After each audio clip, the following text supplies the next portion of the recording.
Hey guys, आज मैं explain करने वाली हूँ stay out of the attic movie को, जो 2021 में रिलीज हुई है। ये एक हॉरर फिल्म है और इस मूवी की IMDb रेटिंग है 4.5 आउट ऑफ 10। मूवी की शुरुआत में हमें एक घर से किसी लड़की की चिल्लाने की आवाज सुनाई देती है। ऐसा लग रहा था कि उसे कोई टॉर्चर कर रहा है। इसके बाद सीन शिफ्ट होती है और हम तीन दोस्त इमानी, कार्लोस और एल्बर्ट को देखते हैं। वो तीनों पहले क्रिमिनल्स थे, इसलिए जेल से छूटने के बाद एल्बर्ट ने पैकर्स एंड मूवर्स वाली काम स्टार्ट किया था, जिसमें इमानी और कार्लोस ने भी ज्वाइन किया था। इसके बाद उन्हें उनका फर्स्ट कॉन्ट्रैक्ट मिलता है और वो तीनों एक घर में जाते हैं। एल्बर्ट घर के अंदर जाता है जहां उसे घर की ओनर जोसेफ मिलता है। इमानी और कार्लोस घर के बाहर बैठ के बातें कर रहे थे कि तभी इमानी की नजर घर के ऊपर की तरफ पड़ती है, जहाँ से उसे कोई देख रहा था और इमानी के देखते ही वो छुप जाता है, पर वो बात को सीरियसली नहीं लेती। उधर एल्बर्ट देखता है कि घर काफी बड़ा है और सामान भी बहुत सारे हैं, इसलिए वो जोसेफ को अगले दिन दोपहर तक उनका सामान शिफ्ट करने का कहता है। पर जोसेफ कहता है कि उसे ये घर आज रात के अंदर ही खाली करना है, इसलिए वो एल्बर्ट को ज्यादा अमाउंट देता है, तो एल्बर्ट मान जाता है। फिर जोसेफ वहाँ से चला जाता है, पर जाने से पहले वो एल्बर्ट को बेसमेंट और एटिक को हाथ लगाने के लिए मना करता है। इसके बाद वो तीनों अपने अपने काम में लग जाते हैं। थोड़ी देर बाद जब वो लोग रेस्ट कर रहे थे तो कार्लोस एल्बर्ट के हाथ में एक नाजी टैटू देखता है और उस पे गुस्सा हो जाता है, क्योंकि पुराने दिनों में नाजी लोग बहुत ही ज्यादा खतरनाक हुआ करते थे।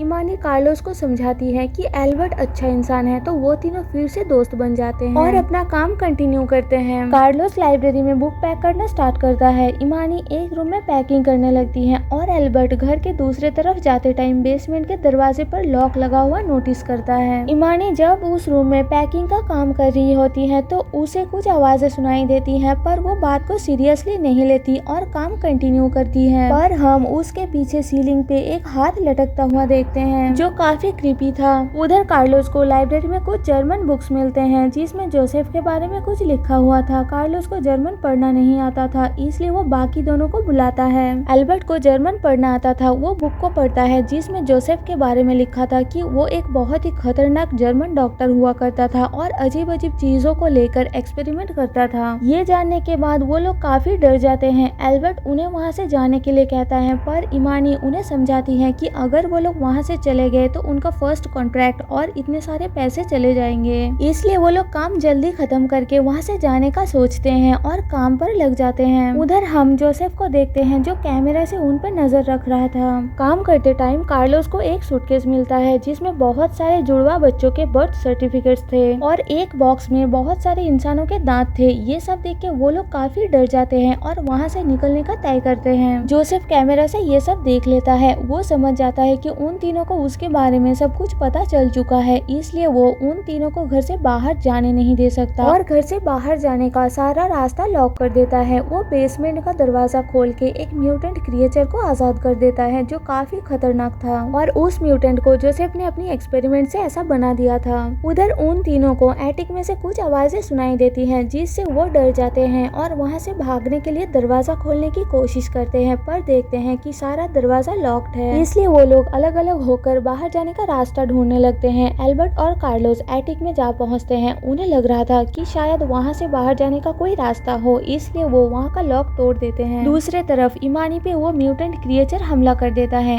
एटिक में एल्बर्ट को एक लड़की की रोने की आवाज और एक हाथ दिखाई देता है, जिससे वो काफी डर जाता है। तभी पीछे से वो क्रिएचर कार्लोस पे हमला करने की कोशिश करता है, पर कार्लोस और एल्बर्ट मिलके सही टाइम पे एटिक का दरवाजा बंद कर देते हैं, जिससे वो क्रिएचर अंदर नहीं आ पाता। इसके बाद एल्बर्ट उस लड़की के पास जाता है, जो काफी डरी हुई थी क्योंकि जोसेफ ने उस पे बहुत टॉर्चर किया था। वो अपना नाम एन बताती है। तभी उन्हें एन के पीछे किसी का होने का एहसास होता है, जो और कोई नहीं बल्कि एन की जुड़वा बहन सारा थी, जिसे जोसेफ ने ऑपरेशन करके इनके साथ जोड़ दिया था। सारा काफी इंजर्ड और भयानक लग रही थी दिखने में। उधर वो क्रिएचर इमानी को पकड़ के जोसेफ के पास ले जाता है। जोसेफ इमानी की आंख फोड़ के उसमें से एक एंजाइम निकाल के अपने पास रख लेता है। दूसरे तरफ एल्बर्ट और कार्लोस एन को लेकर वहाँ से निकलने की कोशिश करते हैं, पर तभी वहाँ जोसेफ पहुँच जाता है। वो उन्हें गन दिखा के एन को उसके हवाले करने के लिए कहता है, पर एल्बर्ट मना कर देता है और उसके साथ झगड़ने लगता है, इसलिए जोसेफ उसे गोली मार देता है। कार्लोस अपना टी शर्ट उतार के उसकी ब्लड रोकने की कोशिश करता है, पर एल्बर्ट अपना दम तोड़ देता है। तभी जोसेफ की नजर एल्बर्ट की उसी नाजी टैटू पर पड़ता है और वो खुश होने लगता है। इसके बाद जोसेफ कार्लोस को भी गोली मार मारने ही वाला होता है, पर कार्लोस वहाँ से एन को लेकर भाग जाता है। जोसेफ क्रिएचर को उनके पीछे छोड़ देता है। एन एक बड़ा सा बॉक्स में छुप जाती है और कार्लोस एक छोटा सा रूम में। तभी उस रूम के बाहर जोसेफ अपनी नाजी यूनिफॉर्म पहन के आता है और रूम का दरवाजा बाहर से लॉक करके अंदर एक जहरीला गैस छोड़ देता है, जिससे कार्लोस के दम घुटने लगती है। कार्लोस को दरवाजे का लॉक खोलना आता था, इसलिए वो जैसे तैसे दरवाजा अनलॉक करके बाहर आता है। उधर सारा की हालत और ज्यादा खराब हो जाती है, जिससे वो दर्द के मारे आवाज निकालने लगती है और उसकी आवाज सुन के वो क्रिएचर वहाँ आ जाता है और एन पे हमला कर देता है। पर तभी वहाँ कार्लोस आता है और क्रिएचर को बुरी तरीके से घायल कर देता है, पर वो खुद भी अपना दम तोड़ देता है। फिर एन उस क्रिएचर को मार डालती है और हम देखते हैं कि एन के पीछे सारा भी अब मर चुकी थी। उधर जोसेफ अपना एक्सपेरिमेंट से इमानी की आंखों से निकाली हुई उस एंजाइम से एल्बर्ट को दोबारा जिंदा कर देता है, क्योंकि वो भी एक नाजी था, इसलिए वो उसे मारना नहीं चाहता था। एल्बर्ट की आंखें खुलने के बाद जोसेफ उसे बताता है कि कैसे वो इंसानों की आंखों से एंजाइम निकाल के मुर्दे को जिंदा करता है और वो अपना ये एक्सपेरिमेंट वर्ल्ड वॉर 2 के टाइम से चला रहा है। इसी के थ्रू वो खुद भी अब तक जिंदा है। इतना ही नहीं बल्कि वर्ल्ड वॉर 2 के बाद बहुत सारे नाजी लोग उसका इस एक्सपेरिमेंट से अब तक जिंदा है। वो एल्बर्ट को उसे ज्वाइन करके इमानी को मारने के लिए कहता है। एल्बर्ट अपना दिमाग चलाता है और उसे सच में ज्वाइन करने का प्रिटेंड करता है, इसलिए जोसेफ उसे खोल देता है। पर एल्बर्ट उल्टा इमानी को खोल देता है और वो दोनों मिलके जोसेफ के ऊपर हमला करके उसे अधमरा कर देते हैं। इसके बाद वो दोनों कैमरा से देखते हैं कि कार्लोस अब मर चुका है, जिससे वो दोनों दुखी हो जाते हैं। उधर जोसेफ कैमरा से क्रिएचर को मरा हुआ देखता है और भागता हुआ उसके पास जाता है, क्योंकि वो उसका बेटा था, जिससे वो भी बहुत दुखी हो जाता है। तभी वहाँ एन आकर उस पे हमला करने की कोशिश करती है। दूसरी तरफ एल्बर्ट घर के सारे दरवाजे अनलॉक करके इमानी और एन को घर के बाहर भेज देता है और खुद घर के अंदर जोसेफ को मारने के लिए रुकता है। जोसेफ उसे कहता है कि हम दोनों सेम हैं और दोनों मिलके बहुत कुछ हासिल कर सकते हैं, पर एल्बर्ट उसका बात नहीं मानता।